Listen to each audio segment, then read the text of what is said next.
when we think about big data, for a while we've been thinking about big data from a computer science perspective in terms of the 3V definition. Computer scientists tend to think about big data in terms of data that has a lot of volume, a lot of velocity, and a lot of variety.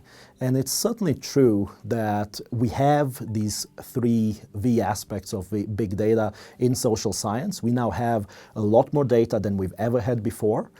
We have data from a lot more data sources than we've ever had before. And at the same time, we are getting a lot more real-time data than we've ever had access to before. So as an economist, I can understand human behavior at a much finer interval for many more people than I've ever been able to analyze before.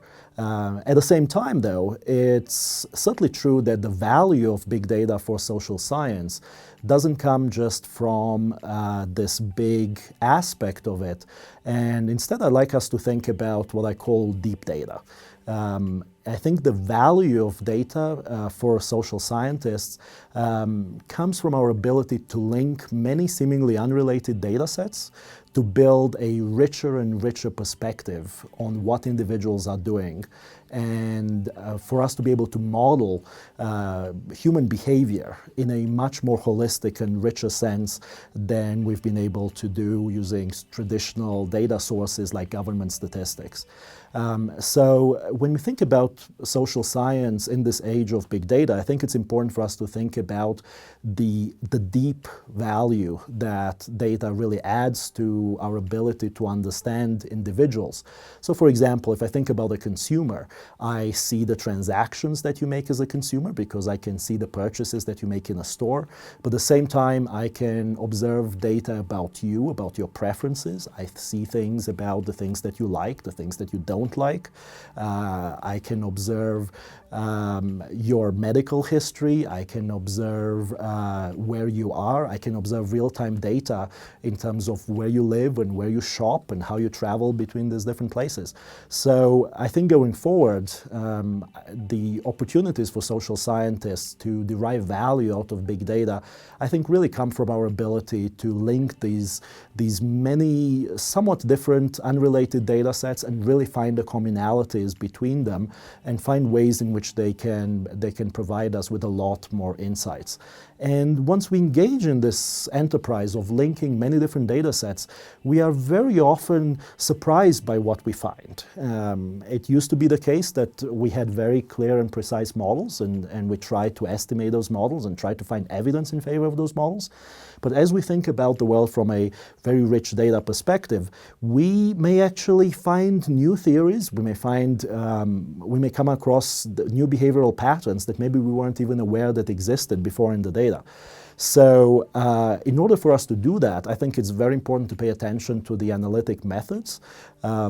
It certainly doesn't make sense to spend a lot of effort investing, trying to just get the data if you're not willing to invest the effort in terms of analyzing the data.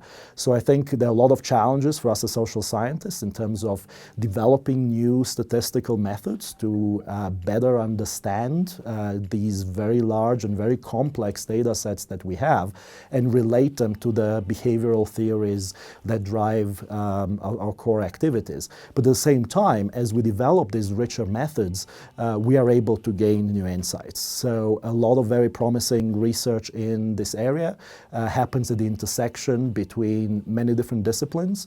A very valuable new area is deep learning, where we're combining insights from computer science and statistics with behavioral insights in order to derive better predictions and better models of human behavior.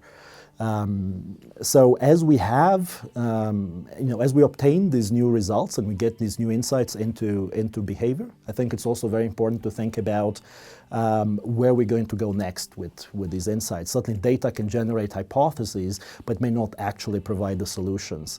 So thinking about the value of big data to actually change the world and create new policies rather than purely provide information and generate hypotheses, I think it's very important to think about about the different stakeholders in the process and how they are going to be impacted by what we are planning to use this data for. So I like to talk about the importance of identifying triple win strategies. I think they're really valuable opportunities for us to use big data and deep data, as I like to refocus the discussion on, not just in terms of maybe benefiting consumers or benefiting firms, but really taking sort of a broader approach and finding solutions that benefit consumers, that also improve the bottom line for a company, and also perhaps fulfill a broader social mission. As you know, these opportunities, I think they exist. I think we can use data to our advantage to really promote change and really improve the condition of many people using some of these big data tools.